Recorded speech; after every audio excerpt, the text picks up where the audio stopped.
আমরা যেটা পারি না আমরা সেটাই বেশি চাই। এই যেমন ধরেন আমার শুটকি ভর্তা খেতে খুব ভালো লাগে, কিন্তু আমি শুটকি ভর্তা বানাতে পারি না। তারপরেও সাহস করে আজকে শুটকি ভর্তা বানাতে আসলাম। তো কড়াইয়ে প্রথমে আমি সরিষার তেল দিয়ে নিয়েছি, আর কুচি করে কাটা রসুন আর পেঁয়াজ গরম তেলের মধ্যে ভালো করে নাড়াচাড়া করতে আছি যতক্ষণ না ব্রাউন কালারের হয়ে আসছে। আর এই দিকে নিয়ে নিয়েছি চিংড়ির শুটকি মাছ, গরম পানি দিয়ে ভিজিয়ে রাখছিলাম, অনেকটাই নরম হয়ে গেছে, তো ধুয়ে নিচ্ছি।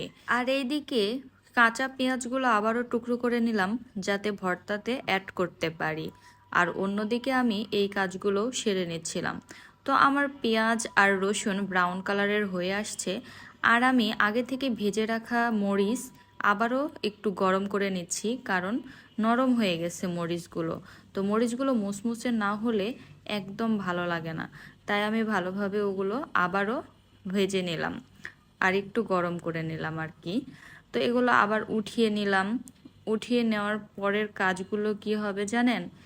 এগুলো আমার বাটাবাটি করতে হবে। তো আমি তো বাটতে পারি না, এটা আপনারা জানেন, এর আগেও বলেছি।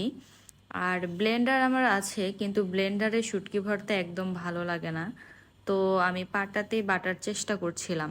যাই হোক, এইদিকে কিন্তু আমার শুটকিগুলো ভালোভাবে পরিষ্কার করে নিয়েছি, এরপর কড়াইয়ে দিয়ে দিয়েছি।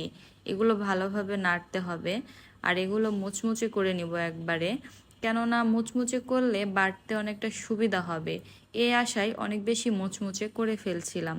তো সবশেষে আমি এগুলো একটা প্লেটে উঠিয়ে নিয়েছি। এখন হচ্ছে বাটাবাটির পালা।